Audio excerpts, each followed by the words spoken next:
My dream in Campus Crusade for Christ, my dream was teaching at the Institute of Biblical Studies. Come on, I'm a seminary graduate, everything, and that's my dream. You know, the first 2 to 3 years on staff, I never once taught anything. I remember the one time here I so wanted to speak, and all these guys, and I couldn't. I had to pack the lunches for everybody going down to Newport Beach to witness. And I remember I got so upset with it, and a number of sandwiches, I took the Holy Spirit booklet and the 4 laws, and I stuck it inside of peanut butter and jelly sandwiches. I can't believe it, somebody down there hungry, and open it up, and there's a Holy Spirit booklet, and maybe God spoke to him through it, I don't know. But I was up in Canada, and they'd invited me to do How to Study the Bible in the Book of Romans at Institute of Biblical Studies at Arrowhead Springs. I thought, oh my gosh, I've died and gone to heaven. I prepared, every moment I had free was all set. The night before I was to leave, or 2 days before I was to leave, I get a call from the man, Bill Bright. He said, Josh, we have an emergency. Come down here, I want you to direct the grounds with 100-some summer staff. I said, Bill, I'm teaching IBS. Oh, you can do that another time. You get in the car and get down here. I got in the car and drove down. Every mile I got madder and madder and madder. And I did it. I whipped those 120-some students, volunteers together, and we got, every day we had to clean those toilets. I was referred to as Colonel Commode. And all the time during IBS, I was cleaning toilets and washing floors. And you know, I was getting madder and madder and madder. And Billy Graham came to speak.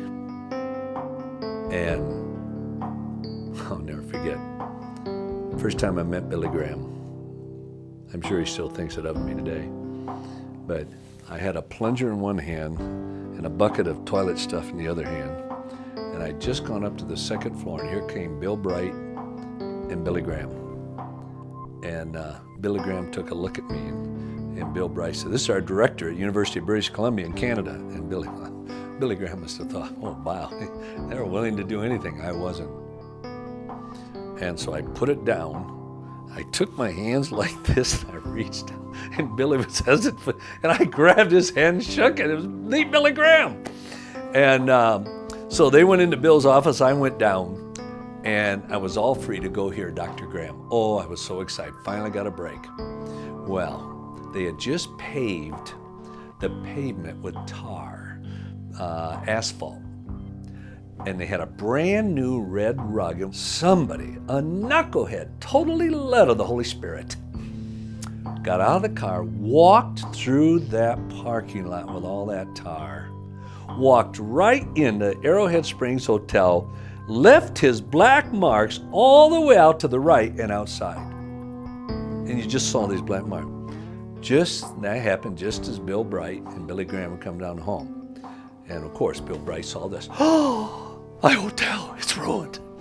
And he grabbed me by the arm and said, Josh, go get that stuff, that can that will get this off. You got to do it before it's dry. Do it right now. Get it all off right now. And he walked out. I thought, you gotta be kidding. I don't want to do this. I did it. And I got that can, and I poured it, and I scrubbed, and I scrubbed, and I scrubbed. I probably had 3/4 of it all off. I mean, it looked nice. And I'd had it. I said, that's it. I said, I want to speak. I want to teach. I've got a seminary degree, everything. I don't want to do this. And finally I said, that's it. And I remember I got up.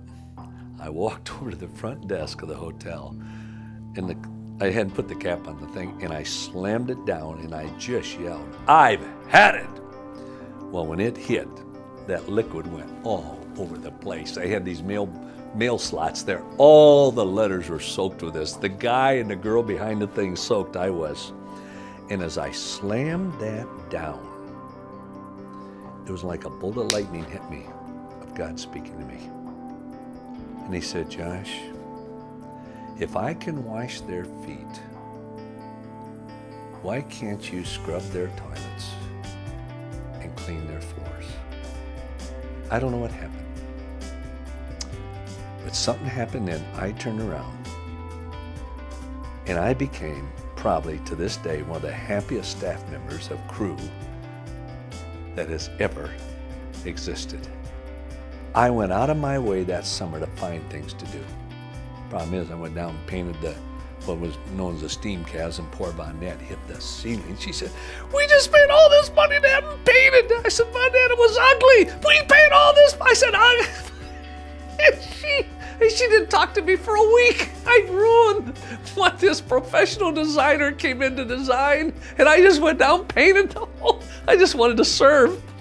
But after that, I became one of the top speakers, top teachers in Crusade and all over the world, to where I've given 25,000 talks in 118 universities, 13,000 airplane flights.